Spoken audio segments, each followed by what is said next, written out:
Did Donald Trump Jr. break any laws by seeking damaging information from Russia on Hillary Clinton?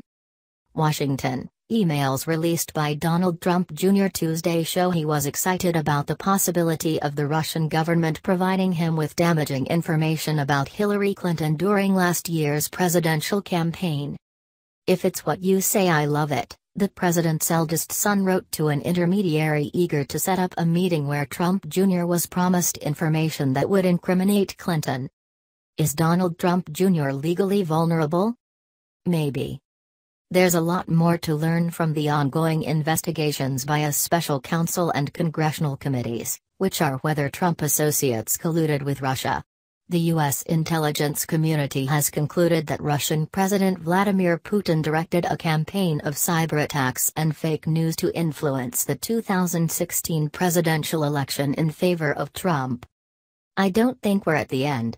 We're at the beginning," said Ron Hosko, a former chief of the FBI's criminal division, of the latest bombshell revelation. It gives Bob Mueller, who has fairly wide latitude, plenty of potential questions to ask and to probe. Mueller, a former FBI director, is the special counsel overseeing the Justice Department's Russia investigation. However, while collusion has been the hot topic in Washington for the last several months of investigations, that's not the only thing that could potentially get Trump Jr. in hot water, experts say. Did Trump Jr. violate campaign finance laws? Legal analysts said Trump Jr. may have breached campaign finance laws that forbid foreign contributions, even in-kind contributions. A meeting with a foreign national known to have ties to a sensitive foreign regime raises a host of legal issues, including under campaign finance law, because what is being offered is potentially an illegal foreign in-kind contribution, said Norm Eisen, chairman of the board of nonprofit legal watchdog group Citizens for Responsibility and Ethics.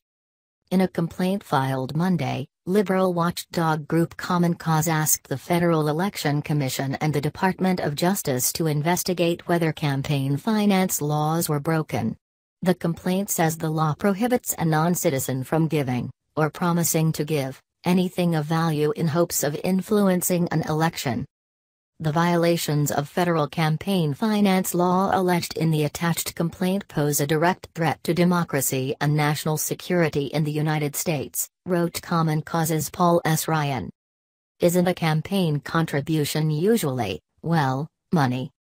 Matthew Miller, a former Justice Department spokesman in the Obama administration, said campaign finance law makes it illegal to solicit or receive a thing of value from a foreign national, and that Trump's willingness to accept derogatory information about an opponent would qualify.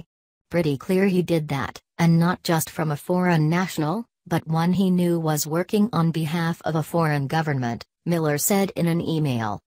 In the emails Trump Jr. released Tuesday, entertainment publicist Rob Goldstone offered to connect the Trump campaign with some official documents and information that would incriminate Hillary and her dealings with Russia and would be very useful to your father. Goldstone also called it obviously very high-level and sensitive information, but is part of Russia and its government's support for Mr. Trump. Okay, but didn't Trump Jr. say he didn't get any valuable information from the meeting?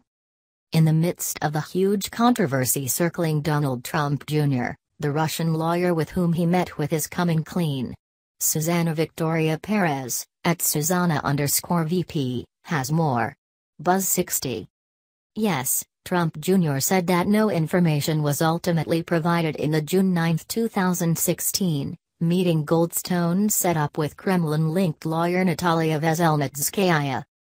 But Notre Dame University law professor Jimmy Garul said merely the agreement to meet, with the understanding the Russian government was peddling damaging information about Trump's rival, could constitute a conspiracy to violate federal election law. The fact that he and others, former Trump campaign chairman Paul Manafort and son-in-law turned White House advisor Jared Kushner, met with her is an overt act that may support criminal intent, said Garul, a former Treasury Department official in the administration of President George W. Bush. Ignorance of the law is no defense. Campaign finance law expert Rick Hasen said this could be considered solicitation of a contribution and that there's a lot for prosecutors to sink their teeth into. Hard to see how there is not a serious case here of solicitation, Hasen wrote on his blog. Trump Jr. appears to have knowledge of the foreign source and is asking to see it.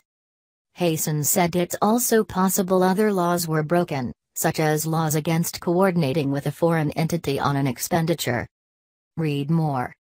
Congressional Republicans deflect, dodge and downplay Donald Trump Jr.'s meeting with Russian attorney. Timeline: Donald Trump Jr.'s interactions with Kremlin-linked lawyer. Are there possible charges beyond campaign finance law violations? Yes. Richard Painter, who served as President George W. Bush's chief ethics counsel, said Tuesday that Trump Jr. faces perhaps the most serious legal jeopardy in how he chooses to respond to questions likely to come from congressional investigators and Russia's special counsel Mueller. Top Democrats on the Senate and House Intelligence Committees and the Senate Judiciary Committee already have vowed to call Trump Jr. as a witness in their parallel investigations. When it comes to those investigations, Painter said Trump Jr. would likely be asked to reconcile recent, differing statements about the purpose of his June 9, 2016, meeting with Veselnitskaya. And Trump Jr. needs to be very careful about the statements he gives, considering how his accounts of the meeting appeared to have evolved over time in response to news reports. What do his statements matter, now that we've seen the emails?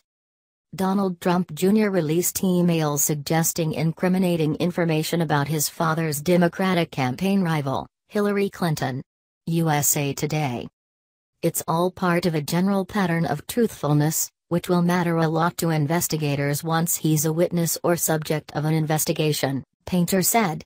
Consider this: on Saturday, Trump Jr. released a statement to reporters, saying that the session first disclosed by the New York Times involved only a discussion about the adoption of Russian children by Americans, which was halted by the Kremlin following the passage of a 2012 law blocking Russians suspected of human rights abuses from entry to the U.S.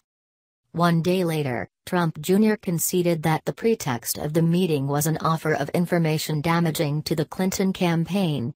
And the emails Trump Jr. released not only back up the idea that the explicit purpose of the meeting was to obtain incriminating material on Clinton, but show he knew the information was coming as part of a Russian government effort to help his father's candidacy. It's not a crime to lie to the press, Painter said. But if he doesn't answer the questions truthfully to investigators, he could face charges of providing false statements or even obstruction of justice. It seems to me that he better get his act together and tell the truth, because he seems to be having some trouble with that lately, Painter continued. What about collusion with Russia? Isn't that the big thing? Collusion is a contender for the Washington Word of the Year, and that's of course the subject of the special counsel criminal investigation. With the latest news, the Trump campaign team's long-standing, vociferous insistence that there's no evidence of collusion between them and Russian operatives is beginning to crumble, legal analysts at the Lawfare blog wrote Tuesday. If the Trump campaign didn't collude with the Russians, it wasn't for lack of trying, Benjamin Witz and his colleagues wrote. But is collusion a crime?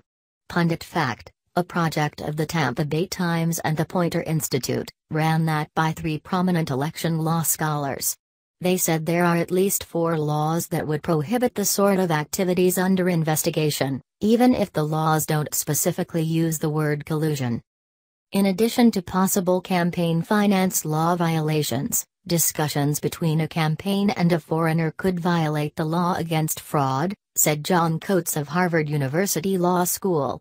And Josh Douglas at the University of Kentucky Law School offered 2 other possible relevant statutes. Collusion in a federal election with a foreign entity could potentially fall under other crimes, such as against public corruption, Douglas said. There's also a general anti-coercion federal election law. And Painter, the Bush ethics lawyer, also said there is an outside possibility that investigators also could pursue charges related to aiding hacking operations by the Russians. Are we talking treason? The question was posed Tuesday to Virginia Senator Tim Kaine, who was the 2016 Democratic vice presidential nominee. Nothing is proven yet, but we're now beyond obstruction of justice in terms of what's being investigated, Kaine responded. This is moving into perjury, false statements, and even into potentially treason. But the Constitution defines treason very narrowly. Treason against the United States shall consist only in levying war against them, or in adhering to their enemies, giving them aid and comfort. Russia doesn't qualify as an enemy under American treason law because the U.S. is formally at peace with Russia, according to Carlton F. W. Lawson, a law professor at the University of California at Davis.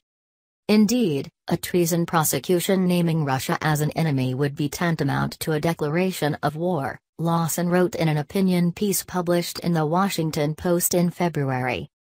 When will we know more? The special counsel investigation into Trump Jr. and other campaign associates is not likely to end anytime soon, said Hosko, the former chief of the FBI's criminal division. My belief is that questions are probably going to continue to grow as little tidbits continue to leak out, he said. That will throw a lot of stuff in the air that Mueller will have to pursue so the public believes he ran a credible investigation, Hosko added. And the investigation is complicated by the fact that it involves a foreign country, and potentially classified information, or secret ways of collecting and analyzing it. If Trump Jr. gets into trouble, couldn't the president just pardon him? Trump is the president after all, and with that, he could technically pardon his son or anyone else. In a brief statement Tuesday, Trump called his son a high-quality person and praised him for releasing his email exchange. I applaud his transparency, Trump said. However, Mueller is also investigating Trump himself for obstruction of justice, after now-fired FBI Director James Comey accused him of trying to get him to end the inquiry into former National Security Advisor Michael Flynn. Could Trump pardon himself? That's a question former U.S. Representative Elizabeth Holtzman, who served on the House Judiciary Committee which recommended impeaching President Nixon, recently addressed. As Holtzman wrote in an opinion piece for the Washington Post, the answer is no. And while presidents can pardon their confederates in crime, Trump could be impeached or prosecuted if doing so is an attempt to shield himself from prosecution.